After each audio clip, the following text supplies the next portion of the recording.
ఆ మనిషి గురించి మేము ఇక్కడ ఆలోచించాలి. ఏం మాట్లాడతారు వర్మ గారు?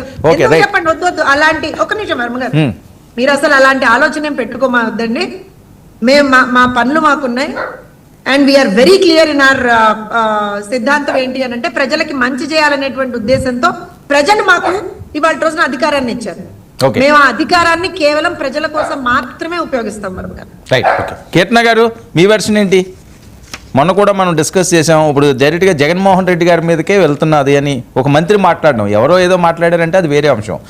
నాని గారేమో రావణ్కి తెలుగుదేశం పార్టీకి సంబంధాలు ఉన్నాయని ఆయన వీడియో పెడుతున్నారు.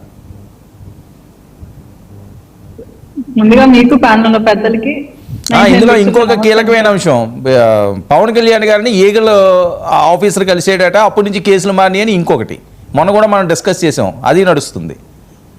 సార్ ఈరోజు పాకిస్తాన్ లో వర్షం పడుతుందంట సార్, దానికి కూడా కారణం మేమే సార్. ఏం సార్ ఈ పిచ్చివాగుడు?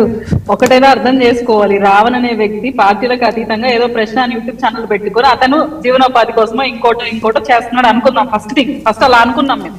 కానీ స్టార్టింగ్ డేస్ నుంచి ఇప్పటిదాకా చూస్తే విషయం మాత్రం పవన్ కళ్యాణ్ గారి మీద అక్కసు మొత్తం కక్కుతూనే ఉన్నాడు ఆ అబ్బాయి. అండ్ ఇంకోటి ఏంటంటే విపరీత స్థాయికి వెళ్ళిపోయేసి ద్వేషం గురించి అండ్ నక్సలిజం గురించి, టెర్రరిస్ట్ అటాకుల గురించి కూడా అతను ఎంత వ్యంగ్యంగా మాట్లాడుతున్నారో మనం అందరం కలుపు చూసాం. అండ్ అట్ ప్రెసెంట్ ఇప్పుడు ఆ వీడియోస్ డెలీట్ కూడా అయిపోయాయంట.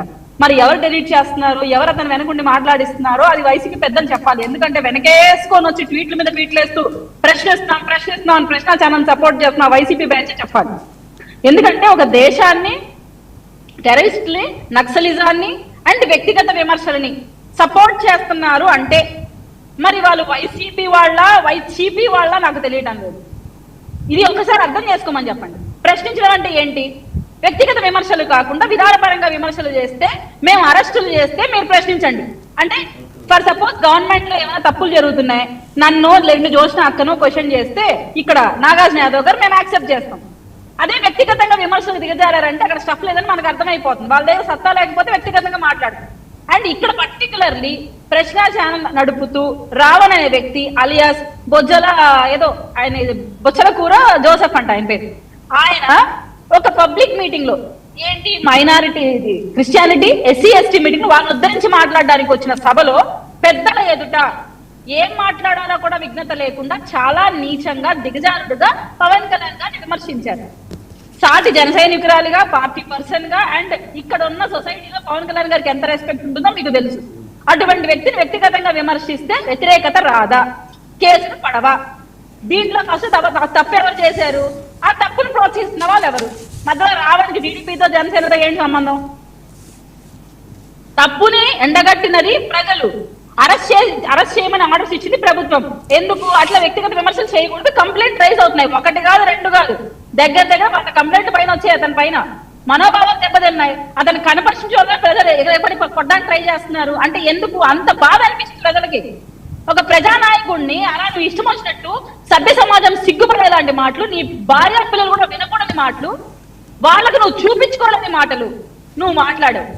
ఈ రోజు వాళ్ళ భార్య వచ్చి మాట్లాడేటప్పుడు ఒక్కసారి ఆవిడ వెనక్కి తిరిగి చూసి తన భర్త ఇస్తున్న ఛానల్ ద్వారా చూస్తున్నప్పుడు ఆవిడ మాట్లాడే మాటలు సభ్య సమాజం ఆమోదిస్తుందా? నా భర్త మాటలు కరెక్టేనా? ఈవెన్ నేను ఇక్కడ మాట్లాడుతున్నా, జోష్నక్క మాట్లాడుతున్నా, మేము మాట్లాడే మాటలు ఒకసారి మా వస్తున్న భయంతో మేము మాట్లాడతాం. మాకెంత బాధ, ఎంత అక్కసున్నా కూడా వైసీపీ ప్రభుత్వం మీద ఆ కంట్రోల్ మాకుంది.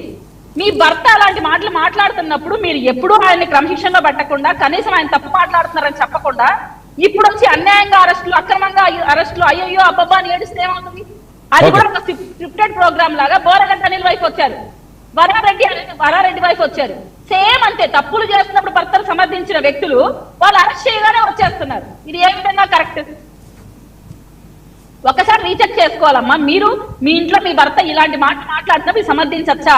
బోరగడ్డ అయినా, వర్రారెడ్డి అయినా, రావణ్ అయినా కేసులు పడతాయి, అరెస్టులు అవుతారు, అది కరెక్ట్ గా యాక్ట్ అవుతుంది.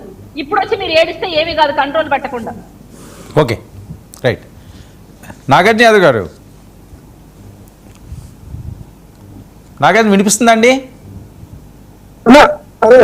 Okay, right. ఓకే, ఏంటి ఎలా చూడాలి? జగన్మోహన్ రెడ్డి గారి మీద రాజద్రోహం కేసు పెట్టాలి, రావణ్ను వెనకేసుకుంటూ వస్తున్నారని చెప్పి మంత్రి ఆనం గారు మాట్లాడడం, మరొక వైపు కొడాలి నాని గారు అసలు మాకేంటి సంబంధం అని ఆయన అంటారు. ఈయనేమో ఆయనకి సంబంధం ఉంది, ఆయన మీద కూడా పెట్టాలని ఈయన అంటారు. అసలు ఎటువైపు వెళ్తుంది రావణ అంశం? రావణకి మీకు అసలు సంబంధం ఏంటి? 99 టీవీ ప్రేక్షకులకి ముందుగా నమస్కారాలండి. చాలా రోజుల తర్వాత మా జోష్నా అక్క గారితో కలిసి డిస్కషన్స్ రావడం మీ ఛానల్లో కూడా చాలా తర్వాత ఐ థింక్ ఫస్ట్ టైం అనుకుంటా కీర్తన గారితో. సరే, రావణ్ గురించి వాటి గురించి మాట్లాడేటప్పుడు ఐ హోప్ జోష్నా అక్క కూడా అదేవిధంగా అనలిస్ట్ గారు కూడా కాస్త వినాలి. ఒక చిన్న సంఘటన మీతో షేర్ చేసుకోవాలి. దాదాపుగా మీతో నాకు ఒక 10 ఏళ్ళ పరిచయం ఉంది కాబట్టి మీతో కూడా ఈ విషయం షేర్ చేసుకోవాలి. రావణ్ ఇష్యూ కంటే ముందు 2024 జూలై 29 ఆ టైంలో కుప్పం పోలీసులు నన్ను అరెస్ట్ చేశారు. అరెస్ట్ చేసిన దానికి గల కారణాలు ఏంటంటే 2003లో చంద్రబాబు నాయుడు గారి పైన జరిగినటువంటి నక్సలైట్ దాడిలో నాగార్జున యాదవ్కి ప్రమేయం ఉందని నా మీద వచ్చినటువంటి ఆరోపణ. నన్ను అరెస్ట్ చేశారు. సీరియస్లీ హైకోర్టుకి వెళ్ళాం. హైకోర్టులో బెంచ్ దగ్గర పబ్లిక్ ప్రాసిక్యూటర్ తమ వాగ్దాటిని వినిపించారు. సార్, దీని మీద తీవ్రంగా విచారణ చేయాల్సిందే, ఖచ్చితంగా నాగార్జున యాదవ్కి దానికి సంబంధం ఉందని మేము నొక్కి వక్కానిస్తున్నాం అని చెప్పారు. అప్పుడు హైకోర్టు జడ్జి గారు అంతా బాగానే ఉంది, నాగార్జున యాదవ్ 90